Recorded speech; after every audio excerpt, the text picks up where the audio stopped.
Welcome back, everyone. Today we are continuing on tearing into the broken race truck engine here to see if we can figure out what went wrong. Today I'm taking the timing cover off so that way I can see if the cam jumped timing or not, and to give us an indication of what exactly happened. So stick around and let's see what we can come up with.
Now for the moment of truth.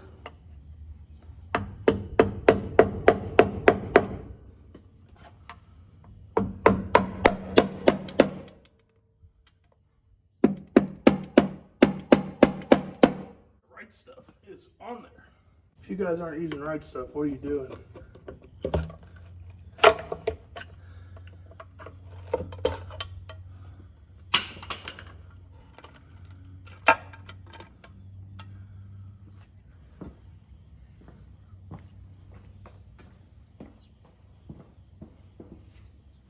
So first impressions, I'm not seeing anything that obviously jumps out at me. I don't see the cam gear broke. I don't see the crank gear broke. So we will have to get the retainer off of here to see if we can see if that keyway is in fact broke, and that is what allowed it to slip time. So man, I'm pretty sure we red Loctited that on there. So this might be a little bit of a task to get that off there, but let's find out. Well, that's coming out way too easily. I'm pretty sure we red Loctited this baby in.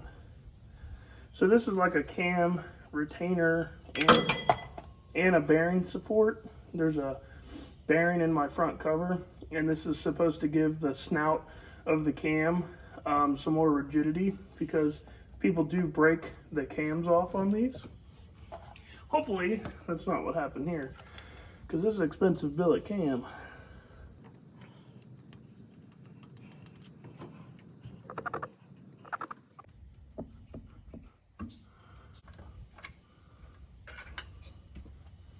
So I'm not seeing what appears to be a sheared off keyway.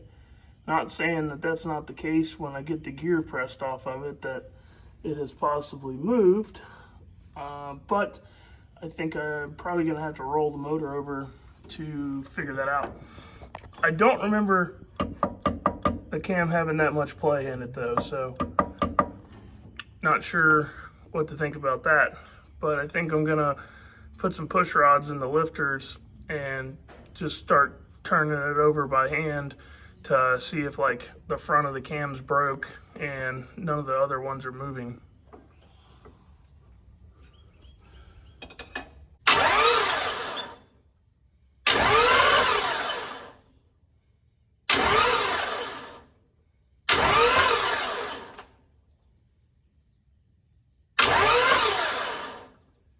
What I'm seeing is that number 4 is dead.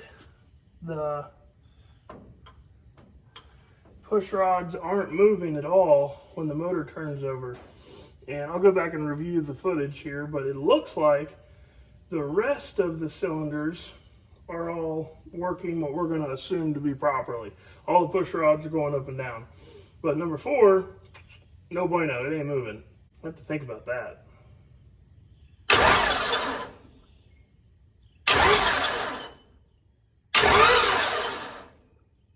So I was able to retrieve the piston out of the hole, and that right there is a broke rod.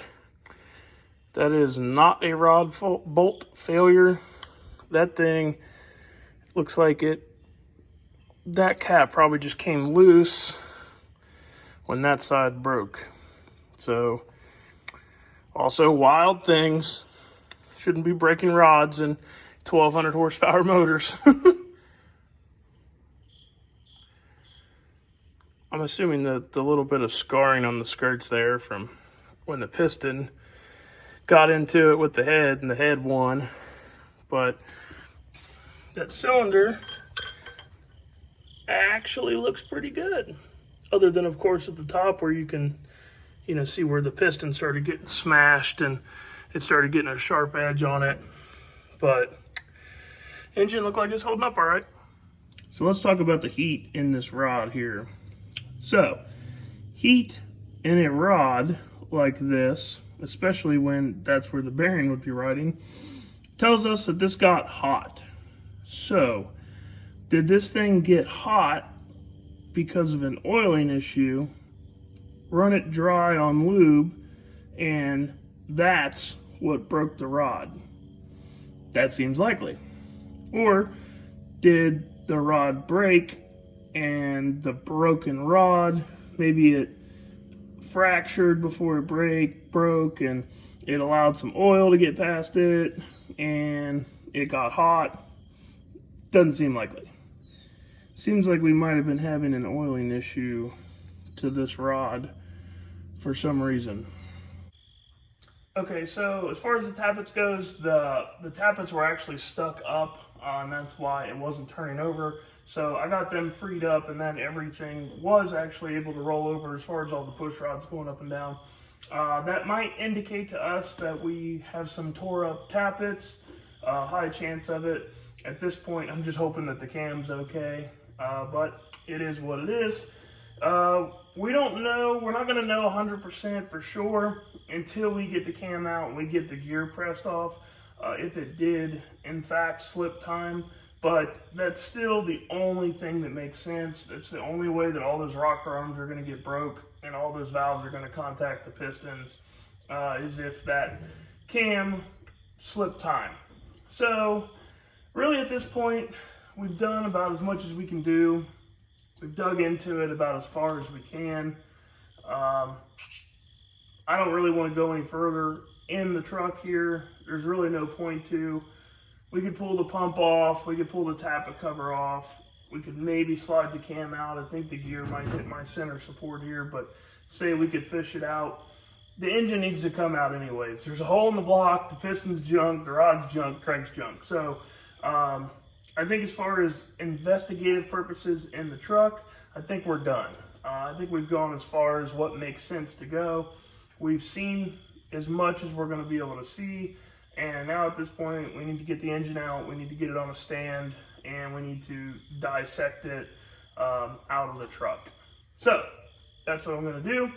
The next video of the truck, we're gonna work on getting the motor out. So to get the engine out, I gotta pull the transmission out. So start by pulling the transmission, The way I built this front clip is it actually comes off really easily. So I'll get the whole front clip off the truck, make it very easy to work on the truck, and then I'll get the transmission out of it, get the engine pulled out, and then we'll take the engine into the shop and we'll go over this thing with a fine-tooth comb, taking every little piece out and leaving, putting everything into consideration and leaving nothing on the table. So that's going to do it for this one, guys. If you guys have any theories as to what you think happened, if you think that I'm missing something, please let me know. Drop a comment. Tell me what you guys think. And stick around. We'll get this thing out. We'll get it apart. And we'll see what's going on with it. So that's all I got for this one, guys. If you're new here, click the like button. Click the subscribe button. And we'll see you next time.